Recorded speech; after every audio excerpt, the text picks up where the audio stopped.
ওখানেই ওখানেই ওখানেই ওকে থাকতে হবে, আমি বলছি ওখানেই ওকে থাকতে হবে। সুন্দরী বউ যতই ভগবান টগবান বলুক না কেন, কিচ্ছু হবে না, কিচ্ছু না। অবশ্য চিরটা কাল ওকে হ্যাটা করবে, দেখে নিও, হ্যাটাই করবে। আমি কথা দিচ্ছি মামা দাদু, ওনাকে আমি অন্ধকার থেকে টেনে বার করবই।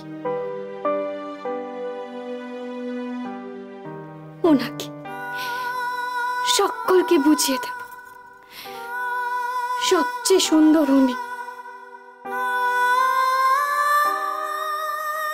সবচেয়ে বড় মন ওনার, বুঝিয়ে দেব সকলকে।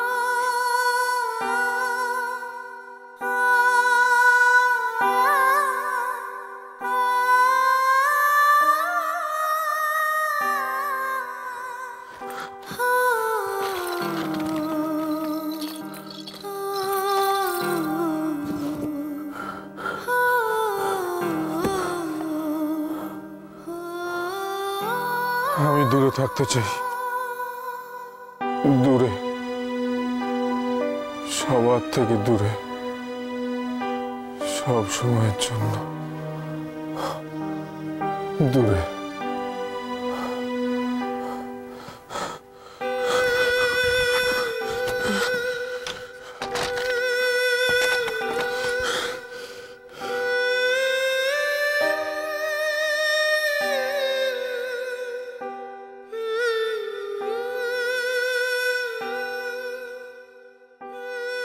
আপনার মনের বন্ধ দরজা আমি খুলবই।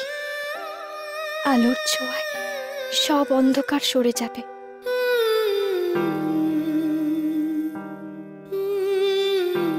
ওই ঘরের দরজা আমি খুলতে দেব না, দেব না, কাউকে কোনোদিন খুলতে দেব না। অংশ ওভাবেই থাকবে, লুকিয়ে গুটিয়ে। দেখি দেখি আলো এবার কি করতে পারে।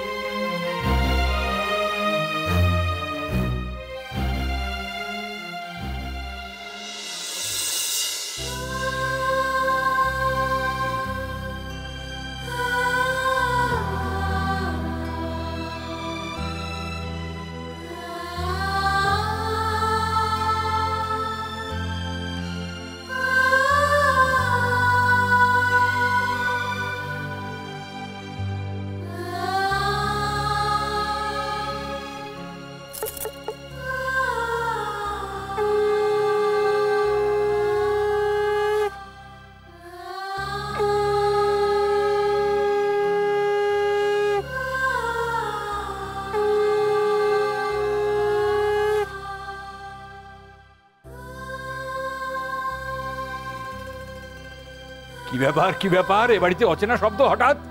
হ্যাঁ দিদি, শাক বাজছে? ওসব পাট তো কবে উঠে গেছে বাড়ি থেকে। মা দুঃখ, আমার একটা দারুণ কাণ্ড করেছিস মা, খুব ভালো, খুব ভালো।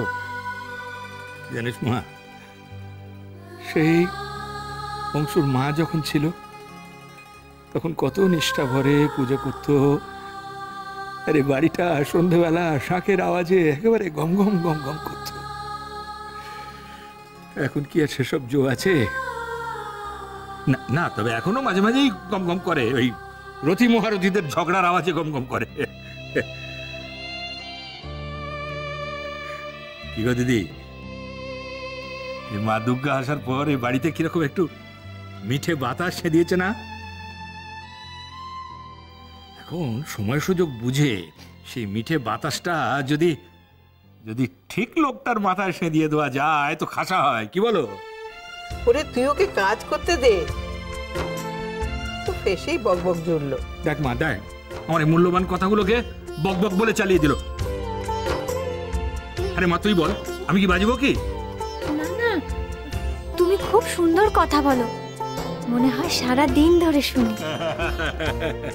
আরে দেখেছো, মেয়েটাকে পর্যন্ত হাত করে ফেলেছে।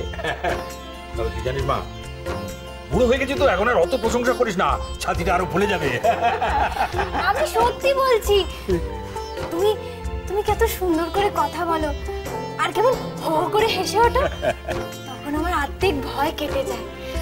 কেমন কেমন হালকা লাগে। ও মা, এই মেয়েও তো দেখছি কম যায় না। কি কিরকম একটা শীর্ষা তৈরি করেছি বলো? বুঝলি মা, তুইও হাসবি, খুব হাসবি, খুব হাসবি, ছুটে দৌড়ে কাজ করবি। রবি ঠাকুর কি বলেছেন জানিস? আমি ভয় করব না, ভয় করব না, দুবেলা মরার আগে মরবো না ভাই, মরবো না। এই চলাটাকে ঠিক রেখে দিবি মা, মনে কোনো রকম ভয় রাখবি না মা। মনে রাখিস এই বাড়িটা তোর, এই বাড়ির মানুষগুলোকে সুন্দর রাখার, সুখী রাখার দায়িত্ব কিন্তু তোর। দেখ মা, যে জায়গাটায় যতক্ষণ তুই আছিস সেই জায়গাটা যেন সবসময় সুন্দর থাকে মা। তোর আশেপাশের মানুষগুলো যেন সুন্দর থাকে, ভরে থাকে, কোনো দুঃখ কষ্ট যেন তাদের স্পর্শ করতে না পারে। এইটা তোকে দেখতে হবে মা, তবেই তো তার নাম বেঁচে থাকা রে মা। আমি চেষ্টা করব, তবে তোমার মতন পারবো কিনা জানি না। আমি নিশ্চয়ই চেষ্টা করব। না রে মা, না, আমার মতো না, কারোর মতোই না। তুই তোর নিজের মতো করে বাঁচবি। একটা কথা সবসময় মনে রাখবি মা, দুঃখ করে, অভিযোগ করে, আজুমাজু মুখ করে বেঁচে থাকা খুব সোজা আর খানিকটা একঘেয়েও। কিন্তু দেখ মা, সব হারানোর পরেও, শত বিপদের মধ্যেও হাসি মুখ করে দাঁড়ানো, এইটা কিন্তু খুব কঠিন, খুব কঠিন। না, আসলে কিন্তু সোজা, কিন্তু দেখতে কঠিন। এইটাকে রপ্ত করতে হয়, বুঝলি মা? এই দেখো, আমি কথা বলেই যাচ্ছি। নে মানে তুই কাজ কর। এই আমার এক দোষ, বুঝলি? কথা একবার বলতে আরম্ভ করলে ওই থামানোটা এখনো রপ্ত করতে পারিনি। কাজ কর। আলো, এবারের মানুষগুলো ভগবান, সত্যি বলছি। এখন তো এই বাড়িটাই তোর নিজের বাড়ি, এনারাই তোর নিজের লোক। সবাইকে ভালো রাখিস, নিজের সংসারটাকে নিজের হাতেই ভাবি সাজিয়ে গুছিয়ে নে। আর আমার জামাইটাকে একটু ভালো রাখিস, তার দুঃখে, কষ্টে, ভালোবাসায়, আনন্দে সব সময় তার পাশে থাকিস। আলো, হ্যাঁ মা, তাই হবে। আমি জানি উনি খুব একা, কখনো মাকে পাননি। মায়ের জন্য ওনার খুব কষ্ট, মায়ের জন্য ওনার মন কেমন করে। এত বছর ধরে তো মায়ের মৃত্যুবার্ষিকী ওই মন্দিরেই হয়েছে। যদি এবার এ বাড়িতে হয়, মানে যদি করা যায়। এই বাড়িতে কখনো তো ধরো এবারে শুরু হলো, দেখো সবাই তো তাহলে থাকতে পারবে। হ্যাঁ, সব আয়োজন মিলেমিশে করা যাবে। বালক ভোজন, তারপর ওই বস্ত্র বিতরণ, সব আমরা মিলেমিশে করে নেব। আর আমি যতটা পারবো চেষ্টা করব সব কাজ করে নেবার। অংশুকে কিন্তু আমরা এখন কিচ্ছু জানাবো না, একবারে চমকে দেবো। যখন জানতে পারবে তখন দেখবে কি।